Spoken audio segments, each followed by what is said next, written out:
In this answers video, we will be looking at Lab 5 question number 1. Before we get started, we're first going to convert all of our units into the SI column of the table of consistent units. That means we're going to have to convert our gigapascal value to pascals for elastic modulus. Next, we can go ahead and define our element type. In this model, since we're dealing with a 2D object with thickness, we're going to select solid and plane with thickness as our element attribute. For our material properties, we're going to have to define our elastic modulus, Poisson's ratio, as well as our density into ANSYS. To specify our plate thickness under real constraints, we're going to set our thickness to 5 meters. Next, we're going to create the shape of our model. To do that, we're going to create 3 separate rectangles with these coordinates here. And we're going to add these 3 rectangles together using Boolean operations. After that, we can go ahead and mesh our object using a mesh size of our liking. And finally, we can go ahead and constrain our object, setting these 2 line values here to 0 degrees of freedom. In this model, they ask us to specify the various node shapes of a vibrating structure. This is a little different from all the models we've done in the past, but to do that under loads, we're going to create a new analysis type, and we're going to specify that we want a 3-mode solution. We're going to go ahead and open up ANSYS now. And looking at the top, we first have to specify our element type. So under preprocessor, element type, we are going to create a solid model, make sure the node is selected, click OK, and under options, under element behavior, we're going to specify that it's a plane with thickness. Click OK. Next, we're going to define our material properties. So under material models, we're going to specify our elastic modulus and our Poisson's ratio. We can go ahead and specify our density now. So under this structural tab here, we're going to go down to density, and it prompts us to enter it in kilograms per meter cubed, which was given to us in the example as 8,000. Click OK.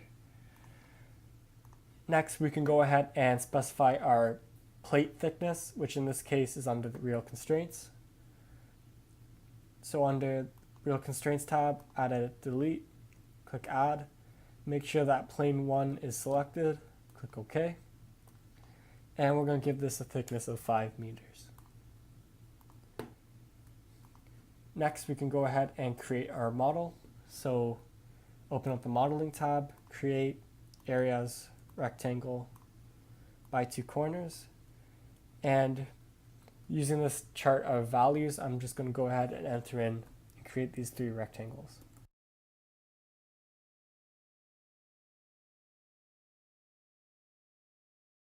Alright, with these 3 rectangles created, we can go ahead and add these areas together. Under operate, we're going to select Boolean, add areas, and just select on these 3 areas, click OK. And now we have one solid area. We can go ahead and mesh this now. Under the meshing tab, mesh tools, we're going to set our element attributes, click on the area, OK. And since we want it to have the material ID of 1 and real constraint ID of 1, we can go ahead and click OK. We can then set our size controls, click on areas, OK.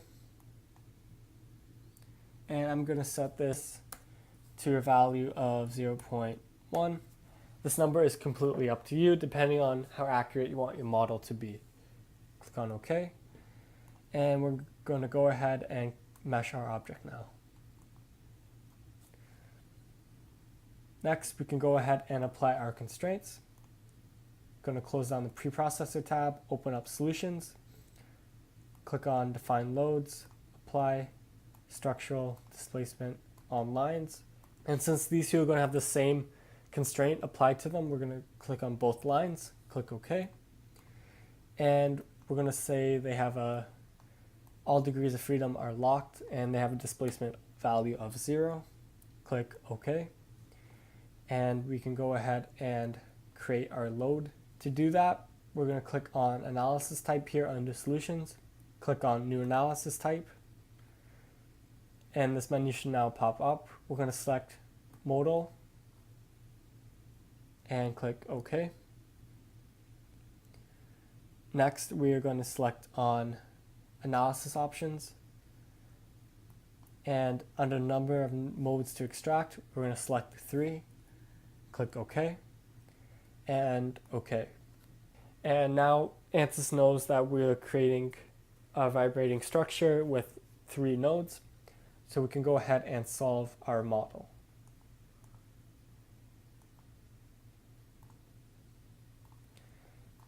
So looking back at the question they gave us, they wanted us to